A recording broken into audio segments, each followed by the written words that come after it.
আজকে পড়ছি the silent manor. লেখনতে রয়েছেন Diana Imroz Lucky. Part 23। Sufian কিছুক্ষণ চুপচাপ থেকে নিস্তেজ ভঙ্গিতে নিরুত্তাপ গলায় বলল, এসব নিয়ে তুমি ভেবো না, স্বপ্নের অর্থ হয় না। ফারদিনা দৃষ্টি নিচু করে তাকিয়ে আছে। সুফিয়ান সিগারেট ফেলে দিল নদীর জলে। ঘাড় ঘুরিয়ে তাকালো ফারদিনার দিকে। আজ মিষ্টি রঙের শাড়ি পরেছে ফারদিনা। শাড়িতে ফারদিনার শরীরের আবেদনময়ী তন্দ্রি শরীরের একটি বাঁক স্পষ্ট, যা সুফিয়ানকে আকৃষ্ট করল। কোমর পর্যন্ত লম্বা খোলা চুলে আজ যেন আফিমের নেশা ধরানোর ঘ্রাণ। তাকে আজ অপরূপ সুন্দরী দেখাচ্ছে, কিন্তু মুখ গম্ভীর হয়ে থাকায় বোধহয় সম্পূর্ণ সৌন্দর্যটা ফুটে উঠছে না। সুফিয়ান দৃঢ়তার সাথে বলল, হঠাৎ তোমার মন খারাপ হলো কেন? কিছুই বলছো না। তুমি চুপ থাকলে আমার যেন সব এলোমেলো হয়ে যায়। ফারদিনা এবারও চুপচাপ। সুফিয়ানের ভালো লাগছে না ফারদিনার নীরবতা। দোষটা তার। সে যদি খারাপ স্বপ্নের কথা না বলতো তবে তার মন বিষিয়ে উঠত না। মনে মনে নিজেকে দোষারোপ করলো। নিয়ম অনুযায়ী কেউ দোষ করে অন্যের মনে আঘাত দিলে তাকেই শুধরে নিতে হয়। সে আঘাত করেছে ফারদিনার মনে। এখন মন ভালো করা দায়িত্ব তার। সুফিয়ান গলা পরিষ্কার করে বলল, তুমি কথা না বললে নদীতে ঝাঁপ দেব, গভীরতায় ডুবে মরে যাব। তোমার কষ্ট হবে না ফারদিনা? ফারদিনা কোনো প্রতিক্রিয়া করছে না। ভুলভাল উপায় মনে হয়েছে। এই উপায় মন ভালো হয় না, বরং খারাপ হয়ে যাচ্ছে। প্রিয় মানুষটা জলে ডুবে মরে যাবে, এটা কেমন উপায়? এটা কোনো মাধ্যমের মধ্যেই পড়ে না মন ভালো করার। সুফিয়ান নিজের নখ খুঁড়তে খুঁড়তে শুরু করলো। তারপর ভেবে বলল, আমি একটা সিদ্ধান্ত নিয়েছি। তোমার আমার বিয়ের পর আমরা শীঘ্রই বাচ্চা নেব। মেয়ে বাচ্চা। মেয়েই হবে, দেখো, লাল টুকটুকে মেয়ে। তোমার মতো সুন্দরী, তোমার মতো নাক, তোমার মতো চুল, তোমার মতো তেজ, সব তোমার মতো হবে। আমার আর একটা ফারদিনা হবে। তবে ওর নাম কি রাখা যায় বলো তো? সুফিয়ান ঢং করে চিন্তা করলো। বলল, ওর নাম দেব সমুচা। দেখো, সমুচা উচ্চারণ করার সময় মুখটা হয়ে যায়। সুফিয়ান ভেঙে দেখালো। ফারদিনা সুফিয়ানের কথা শুনে হেসে উঠল, হাসির বর্ণা বলে যেন। ফারদিনা হাসি দেখে সুফিয়ানও নিঃশব্দে হাসলো। মুগ্ধতার সাথে তার হাসি দেখে ফেলল। এভাবে হেসো না সুন্দরী, তোমার হাসি দেখলে যে পরাণ জ্বলিয়া যায়। ফারদিনা হাসি নিয়ন্ত্রণ করে বলল, সত্যি জ্বলছে তো? তোমার জন্য অন্তর ফুলে জ্বলে পুড়ে ছাই হয়ে যাচ্ছে আগুনের উত্তাপে, আর সেই উত্তাপ নেভাতে তোমার একরাশ হাসি যথেষ্ট। তুমি সত্যি আমাকে ভালোবাসো? প্রমাণ লাগবে? ঝুঁকে বলল। প্রমাণ দাও, যাও নদীতে ঝাঁপ দাও, দুষ্টুমির কণ্ঠে বলল ফারদিনা। সুফিয়ান একবার কুচকে বলল, নদীতে ঝাঁপ দিলে আমি মরবো না, সাঁতার কেটে উঠে যাব। আমি তো তোমার মায়া জেলে আটকে গেছি, যেখান থেকে আর চাইলেও বেরোতে পারবো না। যদি ভালোবাসা প্রমাণ দিতে হয়, তোমাকে সাথে নিয়ে দেব। প্রমাণ সার্থক, আমরাও সফল। এই জন্মে তাহলে আমাদের পূর্ণতা মিলবে না, পুনর্জন্ম আর হবে না। ভালোবাসার প্রমাণ হয় না বুদ্ধ মেয়ে। প্রমাণ সেই চায় যে ভালোবাসে না। সত্যিকারের ভালোবাসা উপলব্ধি করে নিতে হয়। উফ, গল্পটার মেন লাইনটা কি সুন্দর না? ভালোবাসার কোনো প্রমাণ হয় না, প্রমাণ যে চায় সে সত্যিকারে ভালোবাসে না। সত্যিকারে ভালোবাসা উপলব্ধি করতে হয়। সত্যি খুব ভালো লাগলো। আপনাদের কেমন লেগেছে অবশ্যই জানাবেন। তোমার আর আমার ভালোবাসা পূর্ণতা পাবে তো? যদি ওপরওয়ালা চান নিশ্চয়ই হবে, বলল মৃদু হাসলো। তুমি আদিব ভাইয়ের সাথে কথা বলবে, আব্বার সাথে, আমাদের বিয়ের বিষয়ে? সুফিয়ান চোখ সরিয়ে বলল, সময় হোক, আমি তাদের সাথে কথা বলবো। সত্যি বলবে তো? উৎফুল্ল হলো ফারদিনা। মিথ্যে যদি প্রেমের সেতুর বন্ধনে জায়গা পায় তবে সেই প্রেম সফল হয় না, বুঝেছ? নিস্তেজের সাথে বলল ফারদিনা। সুফিয়ান বলল, এখন এক অক্ষরে জবাব দিচ্ছ যে? কথা বলার ইচ্ছে নেই? আছে। এবার দুই অক্ষরে জবাব দিয়েছ। আমার সাথে একাধিক শব্দে কথা বলবে, যা আজকার অকাজের তাও বলবে। তোমার মুখে প্রতিটি কথাই শুনতে ভালো লাগে। মানুষ গান শুনতে পছন্দ করে, কানে যদি গানের সুর আসে তো সেই ধ্যান দিয়ে শোনে। আমি তোমার প্রতিটি কথাই সুরের শব্দে পাই, যা আমাকে মুগ্ধ করে। আমি কি সত্যি তোমার হয়ে গেছি? গালে হাত দিয়ে নম্র কণ্ঠে জিজ্ঞাসা করলো ফারদিনা। সুফিয়ান ফারদিনার মুখের দিকে তাকে কণ্ঠ গভীরে নিয়ে বলল, তুমি আমার শিরায় উপশিরায় গেঁথে গেছো, মস্তিষ্কের নিউরন এর ভাঁজে তুমি। মানুষ তাই জীবন থেকে সরাতে পারে যার সাথে দেহে সম্পর্ক থাকে, আত্মার সাথে সম্পর্কিত সম্পর্ক কখনো ছিন্ন হয় না। আর যদি মরে যাই? এরও প্রশ্ন করতে ফারদিনার ভালো লাগে। ভালোবাসার মানুষটির চোখে নিজেকে হারানোর ভয় দেখতে কার না ভালো লাগে? সবারই ভালো লাগে। সে উপভোগ করে সে আনন্দ। সুফিয়ান হয়তো এখন তাকে বকাঝকা করবে, রাগে উঠে যাবে, এরপর সে আবার রাগ ভাঙাবে। সুফিয়ান উত্তেজিত হলো না, শান্ত হয়ে বসে রইল। শান্ত চোখে চেয়ে বলল, তাহলে আমি আমার জন্য কবর খুঁড়ব, সেই কবরে তোমাকে নিয়ে চিরদিনের জন্য একটা ঘুম দেব বলে পেছনে হাত রেখে ভর দিয়ে ঝুঁকলো। ঠোঁটের কোণে অনিচ্ছা থাকা সত্ত্বেও হাসি আনলো।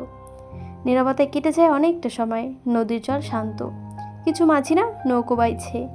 মেলায় অনেক মেয়েরা নৌকোয় উঠেছে। মাঝিরা তাদের নিয়ে নদীর মাঝে চলে গেছে। হাসির আর আনন্দে কাটছে আজকের দিন।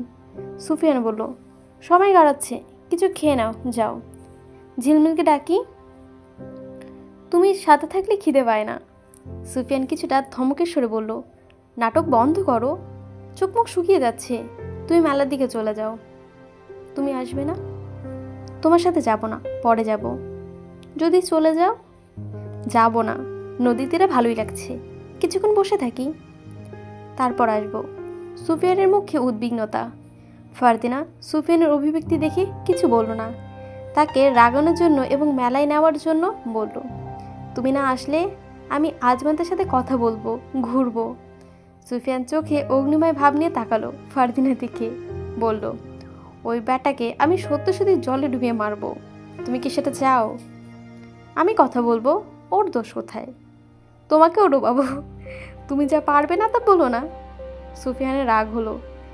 আজমাদের জন্য প্রসঙ্গ পাল্টে যাচ্ছে। রাগ দেখাতে চাচ্ছে না, কিন্তু না চাইতেও মুখের রং পাল্টে গেল। নিজেকে কয়েক সেকেন্ডের জন্য নিয়ন্ত্রণ করে বলল, ভালোবাসার বিষের চেয়েও বিষাক্ত এই বিষ। যে একবার পান করে সে এমন কিছু নেই যা পারে না। তার মানে তুমি আমাকে মেরে ফেলবে? সুফিয়ান এবার পুরোপুরি রেগে গেল। বসা থেকে উঠে দাঁড়ালো। ফারদিনাও দাঁড়ালো। সুফিয়ান চোখ চওড়া করে বলল, অপ্রীতিকর ভাবনা কেন তোমার? ভাবনাটাকে বদলে শুভ কিছু ভাবো। তোমাকে মারবো কেন? তোমার জন্য দরকার হয় অন্য কাউকে মারবো, এটা ভাবতে পারো। তা রেখে সবসময় উল্টোপাল্টা ভাবো। তুমি রেগে যাচ্ছ। আমি মেলার দিকে যাচ্ছি, রাগ কমলে এসেও। ফারদিনা ঝিলমিলকে নিয়ে ধীরে ধীরে হাঁটতে হাঁটতে মেলার দিকে চলে যায়। ফারদিনা যেতে যেতে পেছনে ঘুরে দেখলো কয়েকবার। সুফিয়ান দেখছে না তার দিকে, নদীর দিকে তাকিয়ে আছে। কিছু দূর গিয়ে আবার পেছন ঘুরে তাকালো অনেক আশা নিয়ে। এবার সুফিয়ানের সাথে চোখে চোখ পড়লো। ফারদিনা একটা হাসি নিয়ে চলে গেল। সুফিয়ান ফারদিনা যাওয়ার পথে দেখছে। যতক্ষণ না ফারদিনার ছায়া চোখের আড়াল হলো ততক্ষণ অবধি চেয়েই থাকলো। রাঙা ঘাস খাচ্ছে। সুফিয়ানের কাছে এসে গায়ে হাত বুলিয়ে বলল, বুঝেছিস রাঙা, মেয়ে মানুষকে বোঝানো কঠিন বিষয়, আর আমারটাকে বোঝানো আরও কঠিন কাজ। যা বারণ করব ঘুরে ফিরে সেটাই করবে। ও জানে কোন কথায় আমি রাগ করব, কোন কথাটায় ওকে দুটো কথা শোনাবো, আর ও বকাঝকা শোনার জন্যই আমাকে রাগায়। আমার রাগে আনন্দিত হয়, কিন্তু ও জানে না ওকে হারিয়ে ফেলার কথা শুনলে আমার ভেতরটা কেঁপে ওঠে। রাঙা হেসে তুলে লম্বা সুরে ও যেন বলছে, তুমি ঠিকই বলেছ। সে বোঝে না। দিন ফুরিয়ে সন্ধ্যার প্রহরে মেলা অন্য মুখে নিয়েছে।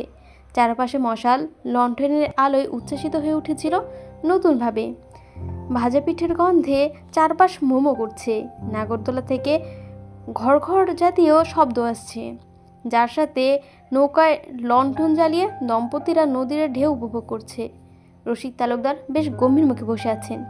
গম্ভীর্যের ব্যাখ্যা তিনি জানেন না। আজকাল হঠাৎ হঠাৎ যেন তার মন ওঠানামা করছে।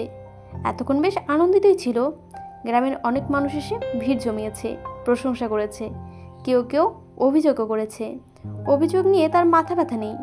প্রশংসা যতদিন থাকবে অভিযোগও থাকবে। অন্যের ভালোর জন্য যত করা হবে, দিন শেষে কোনো না কোনো কারণে তাদের জন্যই ঠকে যেতে হবে। এটাই বৈচিত্র্যময় দুনিয়ার একটি অংশ। যেন মানুষের চাহিদা বেশি, যত পায় ততই চায়। দুনিয়াতে সবচেয়ে সুখী মানুষ কারা? যদি প্রশ্ন করা হয়, উত্তর কি মিলবে? দুনিয়াতে সুখী সেই যার চাহিদা কম, সে অল্পতে খুশি হয়। উফ, বাস্তব গল্পটা একদম বাস্তবতা নিয়ে লেখা, তাই না? প্রত্যেকটা কথায় কথায় না বাস্তবতা ফুটে উঠছে। অসাধারণ লেখিকা। রশিদের কাছে এগোয় কুদ্দুস। এতক্ষণ পিঠে খাচ্ছিল। পিঠের ক্ষুদ্র একটা অংশ দাঁতে ঢুকে পড়েছে। আঙুলের সাহায্যে এনে পূর্ণটাই খেয়ে ফেলল।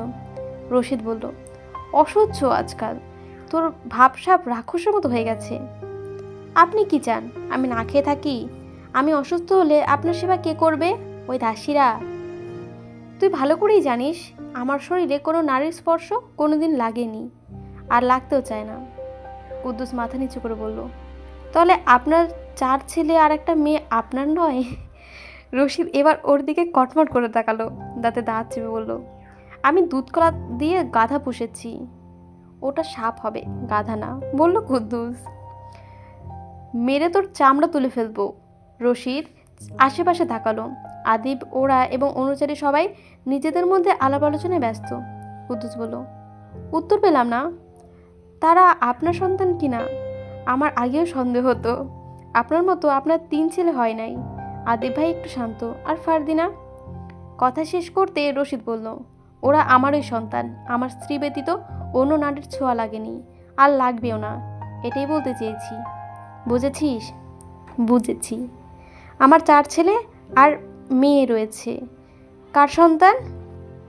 আপনি তো বললেন আপনার। রশিদ ছড়ি মাটিতে ঠুকতে ঠুকতে বলল, আজকাল তুই অনেক কথা শিখেছিস, মুখে মুখেও কথা বলিস।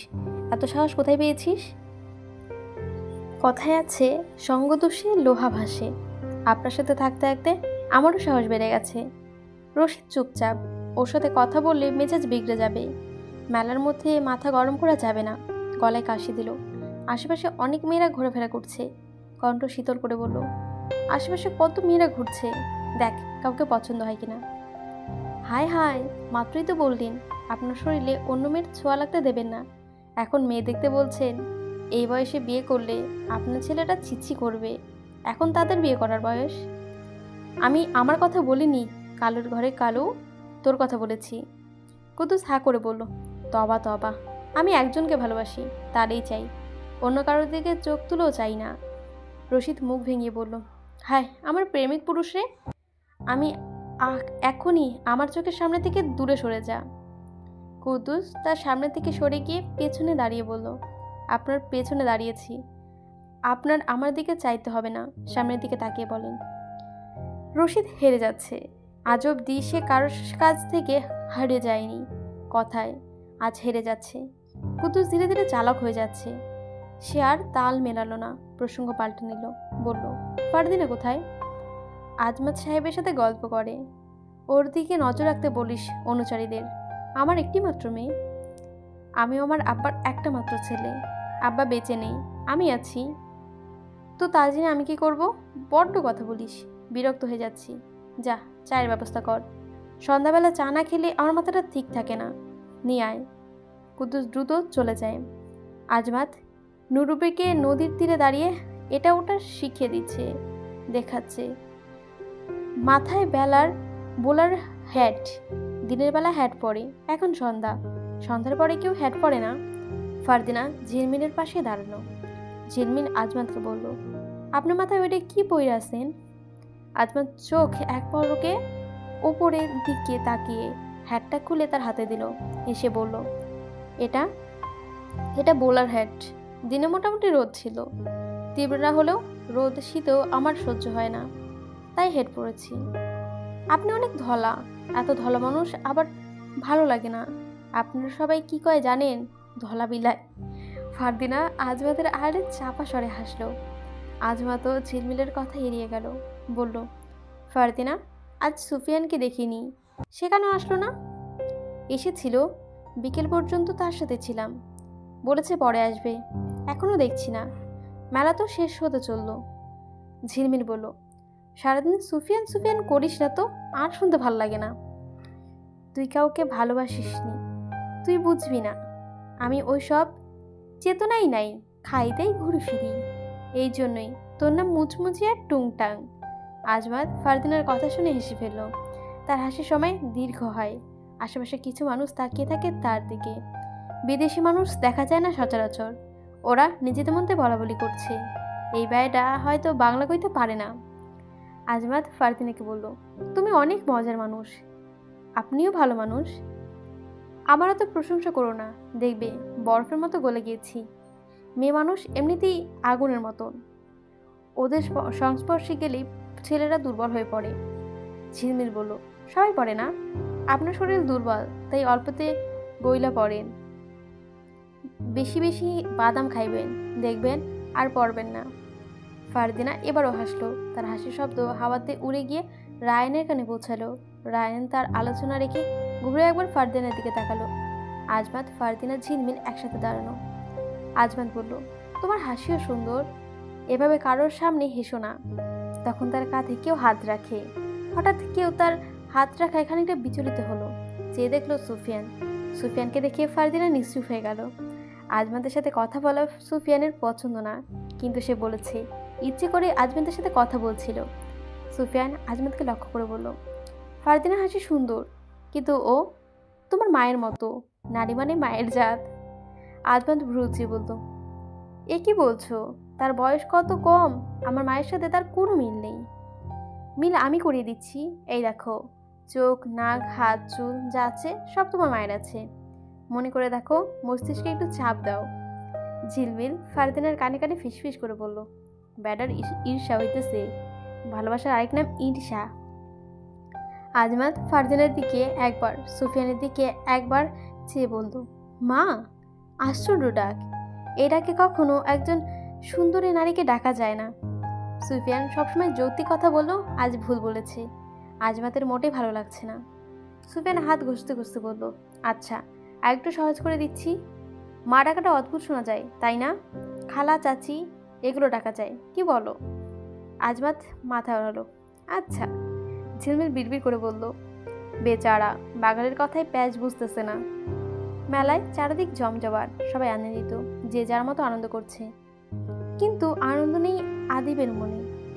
আজও সে নূরজাহানের অপেক্ষায় ছিল। কোথাও তার দেখা মেলেনি। কৃষ্ণপুরের অনেক এর সাথে দেখা হয়েছে, নূরজাহানের কথা কাউকে জিজ্ঞাসা করার সাহস পায়নি সে। সে কেমন আছে, কোথায় আছে? স্বামী সংসার নিয়ে ভালো আছে তো? হয়তো এখন সন্তানের জননী হয়ে গেছে। আদি ভাবছে, সাথে ঘন দীর্ঘ নিঃশ্বাস দিচ্ছে। আকাশটা ভারী, কারণে না অকারণে বোঝা যাচ্ছে না। ঠিক তেমনি তার মনটাও ভারী। নূরজাহান আসেনি বলে, দেখা হলে আর কি হতো? দু চোখ ভরে একবার দেখতো, তার মুখ থেকে শুনতে চাইতো, তুমি সুখে আছো, যতটা সুখে আমি রাখতে চেয়েছিলাম তার থেকে হয়তো বেশি সুখে আছো। ব্যাস, এতটুকু বলার অপেক্ষা। সন্ধ্যার আকাশে নীলচে ধূসর ছায়া, বাতাসে হালকা শীতলতা। আদিব একদল জড়ো হওয়া লোকের ফাঁক দিয়ে তাকালো। তাদের ঠিক ওপাশে কাউকে দেখা যাচ্ছে, একই অচেনা সুন্দর নারী। কালো রঙের শাড়ির ওপর হীরক পাথর বসানো, পাথরগুলো মশার লণ্ঠনের আলোয় চিকচিক করছে। আদিব ধীরে ধীরে সেদিকে এগোলো। অচেনা নারী রানীর বেশে দাঁড়িয়ে রশিদ তালুকদারের সাথে কথা বলছে, তার পেছনে অনুচারীগণ। আদিব এগিয়ে গেল। অচেনা নারী আর কেউ নয়, নূরজাহান। বহু বছর পর অবশেষে সে তাকে দেখতে পেল। আদিব ঘুরে ঘুরে নূরজাহানকে দেখল। চোখ দুটো অস্বাভাবিকভাবে দৃষ্টি মেলল। নূরজাহান আদিবকে দেখল না। রশিদ তালুকদার হেসে হেসে কথা বলছে, ভালো মন্দ জিজ্ঞাসা করছে, কিন্তু তাদের দেখা সাক্ষাৎ বেশিক্ষণ স্থায়ী হলো না। কুদ্দুস এসে হাজির হলো, চোখে মুখে হতাশার ছায়া নিয়ে রশিদের কানে ফিসফিস করে বলল, ওইদিকে চলুন, কথা আছে। রশিদ নূরজাহানের থেকে কিছুক্ষণের জন্য বিদায় নেয়, কুদ্দুসের সাথে নীরব স্থানে চলে যায়। নূরজাহান। আদিব কণ্ঠে কিছুমাত্র শব্দ, কিন্তু বুকের ভেতর ধুকপুক করছে। নূরজাহান কিছুক্ষণের জন্য স্থির থাকে, তারপর হালকা হাসি ফোটে তার মুখে। আদিব, তুমি? তারা দুজন কিছুক্ষণ চুপচাপ থাকে। বাতাসে শুধু দূরের নদীর ঢেউয়ের কলকল শব্দ। আদিবের চোখে অতীতের ছবি ভেসে ওঠে। সেই মুহূর্তগুলো আর কখনো ফিরে আসবে না, স্মৃতির পাতায় গেল না। আর ভেবে কিচ্ছু হবে না, তার সামনে থাকা মানুষটা এখন অন্য কারো। বহু বছর হয়ে গেছে, আমি ভাবিনি কখনো তোমাকে আবার দেখব। আদিবের কণ্ঠে মিশ্র অনুভূতি, আশা, ব্যথার শান্তি। ভালোবাসার মানুষটি হারিয়ে যাওয়ার পর দেখা না হওয়াই ভালো, এতে যন্ত্রণা বাড়ে। কেমন আছো? আদিব বিমর্ষ কণ্ঠে বলল, এতক্ষণ পরে? এটা তো আমার প্রশ্নের উত্তর নয়। সন্ধে হয়ে গেছে, আমাদের নদীর পথে যেতে হবে। আবার কখনো ভাগ্যে থাকলে গল্প করব। এড়িয়ে যাচ্ছ? নূরজাহান চুপচাপ, আবিদের দিকে স্পষ্ট চোখে তাকাচ্ছে না। কিছুক্ষণ মাটির দিকে দেখছে, কিছুক্ষণ আশেপাশে। আদিব নূরজাহানের আড়ালে চোখের জল মুছল। চোখ দুটো নিমিষে লাল হয়ে গেল। আড়ালে মুছলেও নূরজাহান দেখে পেল, কিন্তু বিষয়টা উপেক্ষা করে বলল, আমি যতক্ষণ তোমার সামনে থাকবো তোমার কষ্ট আরও বেড়ে যাবে। আদিব বেজা চোখে চোখ মেলে তাকালো। তার সামনে দাঁড়ানো মানুষটিকে নিয়ে সে কত স্বপ্ন দেখেছে।